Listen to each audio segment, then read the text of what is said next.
I adjusted my cleaning uniform, watching my family lounge by their Hamptons beach house pool.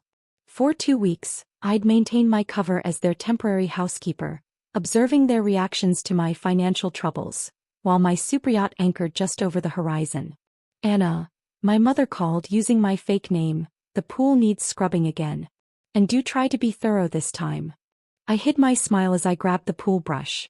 Through my tinted sunglasses, I could see my vessel, the 300-foot Azure Dream, floating elegantly beyond their view.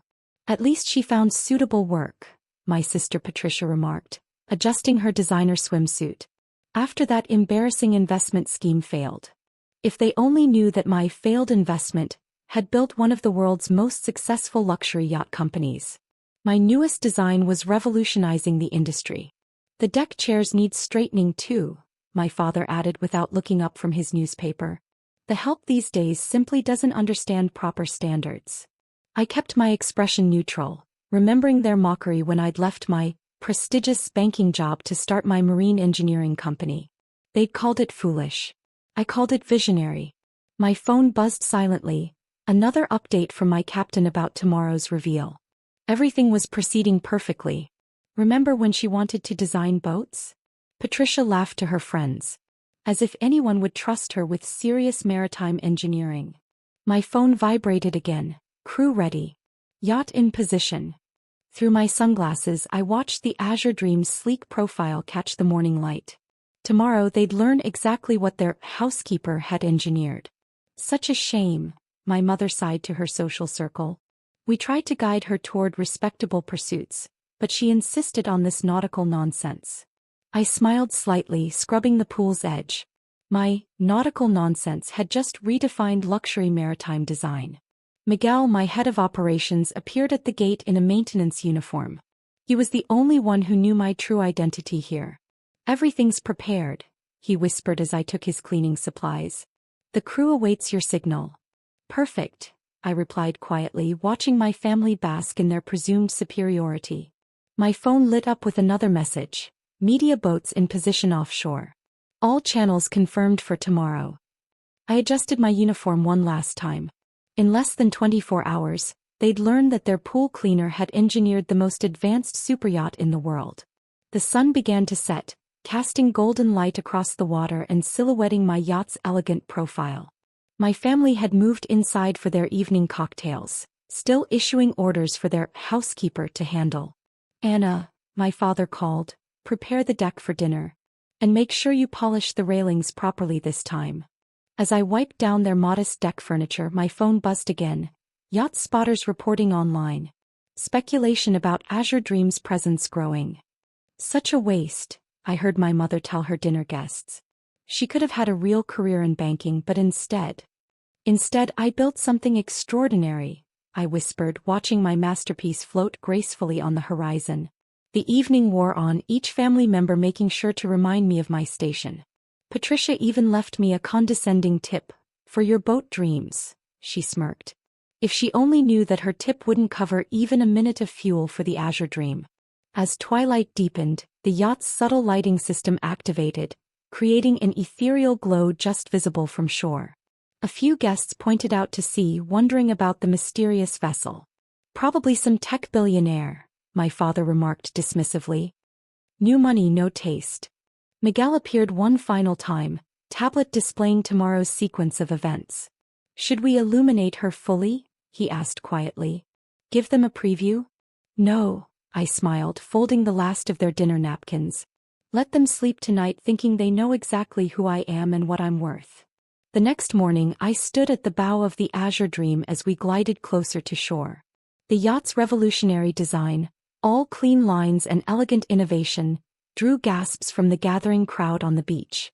"Ms. Reynolds," my captain approached. "Your family is on their deck watching our approach. They're trying to determine who owns the vessel." I checked the shore through my binoculars.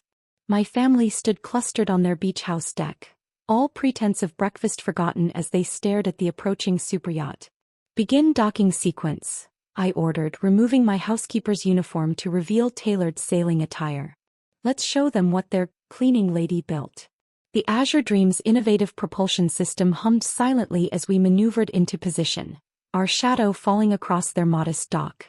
"That's impossible," I heard Patricia's voice carry across the water. "That's the yacht everyone's been talking about. The most advanced vessel ever built," my father added, squinting through his own binoculars. My mother clutched her coffee cup.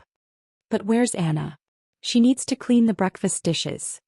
"Actually," I spoke through the yacht's sound system, my voice carrying clearly to shore, "Anna has other responsibilities this morning." Their heads snapped up as I appeared on the upper deck, no longer hidden behind cleaning clothes and tinted glasses. "Catherine," my mother gasped. "Welcome aboard the Azure Dream," I smiled as our gangway extended elegantly to their dock. "Though you might know her designer better as your recent housekeeper." The coffee cup slipped from my mother's fingers. "This is some kind of joke," Patricia stammered. "No joke," Miguel confirmed, appearing beside me in his proper executive uniform. "Just revolutionary marine engineering from the industry's leading innovator." My father stepped forward. "But you were cleaning our pool." "Market research," I replied, gesturing for them to board. "Best way to understand luxury lifestyle needs is to observe them firsthand." They walked up the gangway in stunned silence, taking in the vessel's groundbreaking features, each one addressing needs I'd noted while serving as their help. "The stabilization system," I explained, leading them through the main salon, "was inspired by watching Patricia struggle with seasickness on your small boat. The eco-friendly power system? Developed after hearing Dad complain about fuel costs." "But your failed investment," my mother began, "generated the capital to build this," I finished as screens displayed the Azure Dream specifications. "While you thought I was scrubbing your deck, I was revolutionizing marine engineering." My phone buzzed with updates. Yacht magazines requesting features, buyers offering blank checks, industry awards being announced. "Your little boat project," Patricia whispered, "is now valued at over $3 billion, I smiled. "Those dishes I was supposed to clean this morning? They cost less than one of our anchor chains." The tour continued, each innovation highlighting the gap between their assumptions and my reality. The staff quarters they'd relegated me to wouldn't qualify as a storage space on the Azure Dream. "The pool you had me scrub," I mentioned casually, leading them to our infinity pool suspended between decks, "inspired this design. Though ours adapts to ocean movements and purifies itself." My mother touched a railing tentatively. "All those days watching us, I learned exactly what luxury vessels were missing," I confirmed. "Every complaint, every inconvenience, every limitation of your beach house, they all went into this design." My captain appeared with updates. 3 more sales confirmed, each over 9 figures.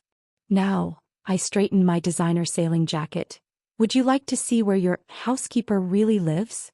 The owner's suite took up an entire deck, its innovations making their beach house look like a cottage. "The cleaning supplies closet," Patricia said faintly, "where we had you sleep. Makes an excellent reminder," I smiled. "Sometimes the best perspective comes from the bottom of the social ladder you thought I'd fallen down." Their faces reflected the dawning understanding that their household help had been quietly revolutionizing luxury maritime travel. 1 month later, the Azure Dream's success had transformed the luxury maritime industry. Orders for our revolutionary designs stretched years into the future, with billionaires and royalty competing for build slots.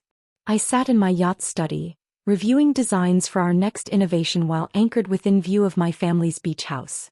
The contrast between their modest dock and my vessel's elegant profile told the story perfectly. "Ms. Reynolds," my captain entered, "your family is requesting permission to come aboard. They've been waiting at the dock for an hour." I checked the exterior cameras.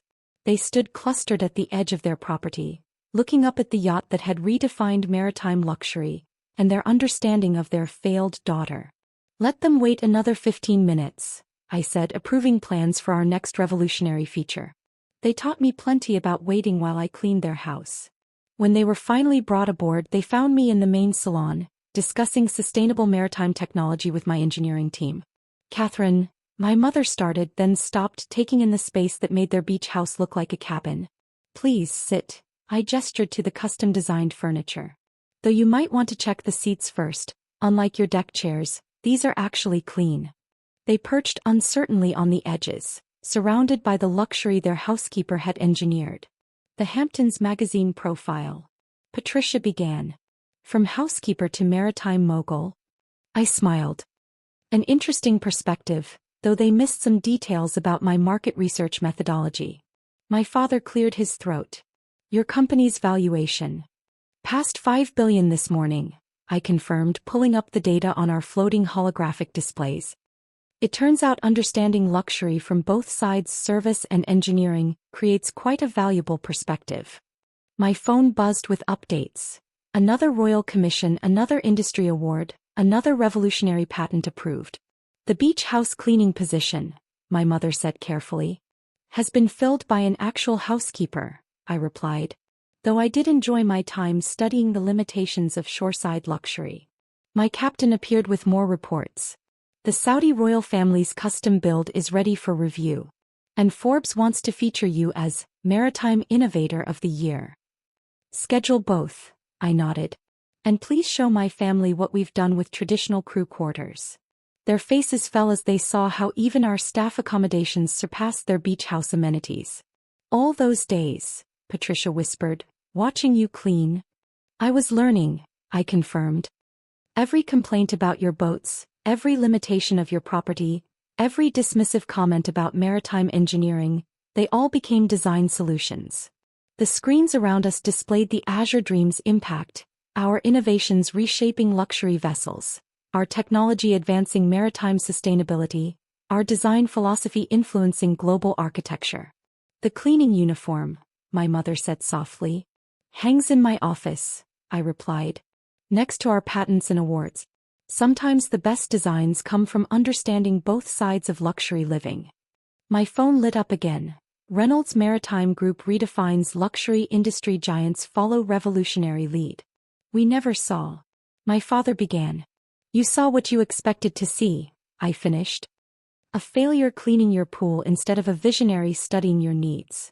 The yacht systems hummed silently around us, each innovation addressing a complaint I'd heard while serving as their help. Your newest design, Patricia asked hesitantly, will make this vessel look primitive, I smiled. Amazing what inspiration can come from scrubbing decks and folding towels. As they prepared to leave, my mother turned back. The charity regatta next month will be hosted aboard the Azure Dream, I confirmed. Don't worry, we have excellent cleaning staff, though they're paid rather better than you paid me. After they departed, I watched their small boat motor back to their dock, dwarfed by my vessel's elegant shadow. My phone buzzed one final time. Maritime Industry Revolution. Reynolds Group sets new standard for luxury and innovation. I smiled, remembering their words. At least she found suitable work. They were right, I had found suitable work. Studying their limitations, understanding their needs, and building something that transcended their understanding of luxury. Standing at the rail, I watched their beach house, once the symbol of success in my family, now looking modest beside the floating city I'd engineered.